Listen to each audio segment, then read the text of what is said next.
নমস্কার বন্ধুরা, আমার স্নেক অ্যান্ড শুভ চ্যানেলে আপনাদের সবাইকে স্বাগত। আজকের রেসিপি হচ্ছে মাটন।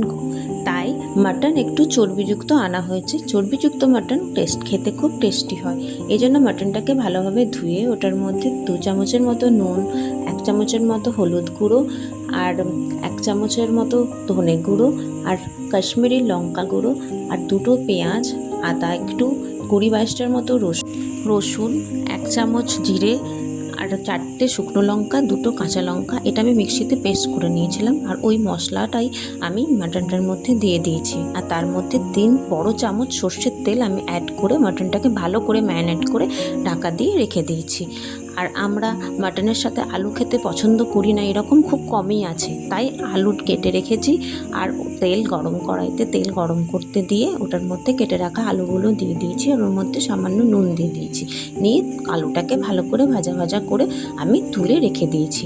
আর ওই গরম তেলের মধ্যেই আমি 4টে ছোটো এলাচ আর 2টো দারচিনি আর পেঁয়াজ ওটার মধ্যে দিয়ে একটু ভাজা ভাজা করব। আর একটা আমি ওটার মধ্যে তেজপাতা দিয়ে দেবো। তারপরে পেঁয়াজটা যখন একটু ভাজা ভাজা হবে তখন আমি যে ম্যারিনেট করে মটনটা রেখেছিলাম ওই মটনটা আমি এই ভাজা পেঁয়াজের মধ্যে দিয়ে দেব। নিয়ে ভালো করে আমি মটন কষাবো। হাই ফ্লেমে আমি মটনটাকে ভালো করে কষাতে থাকবো, কারণ মটনটা থেকে জল বেরোবে। হাই ফ্লেমে একটু কষিয়ে আমি মটনটাকে ঢাকা দিয়ে দিলাম। আমি হাই ফ্লেমেই রাখবো। তারপরে কিছুক্ষণ পরে আমি ঢাকাটা খুলে নেব। তখন দেখব যে মটনের মধ্যে জল অনেকটা কমে গেছে আর তেল একটু বেরিয়ে আসছে। তাই যখন তেল এরকম বেরিয়ে আসবে তখন আমি 2টো টমেটো কেটে রেখেছিলাম, ওই 2টো টমেটো আমি ওটার মধ্যে অ্যাড করে দেবো আর ভালো করে মিক্স করব। ভালো করে মিক্স করার পর ওটার মধ্যে আমি কাশ্মীরি লঙ্কা গুঁড়ো দেবো কালারটার জন্য। আর আমি ভালো করে কষাতে থাকবো। মাটন যত কষবে ততই খেতে সুস্বাদু হবে। তাই আমি ভালো করে মাটনটা কষাবার জন্য আমি গ্যাসের ফ্লেমটা আস্তে করে আমি দিয়ে ঢাকা দিয়ে দেবো।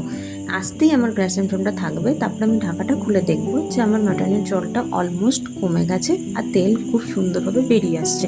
তাই আমি তখন গ্যাসের ফ্লেমটা হাই করে মাটনটাকে ভালো করে কষাবো। যখন একদম জল শুকিয়ে যাবে আর তেল এরকম উঠে আসছে তখন আমি ওটার মধ্যে গরম মশলা আর ভেজে রাখা আলুগুলো অ্যাড করে ভালো করে নাড়িয়ে চাড়িয়ে আমি ওটা প্রেশার কুকারের মধ্যে দিয়ে দেবো।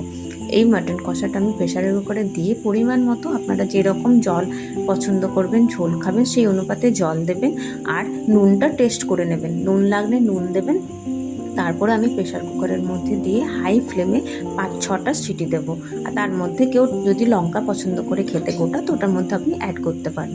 ব্যাস আমাদের যখন সব সিটি হয়ে গেল, ভাপটা উঠে গেল, আমাদের এই সুন্দর মাটন রেডি।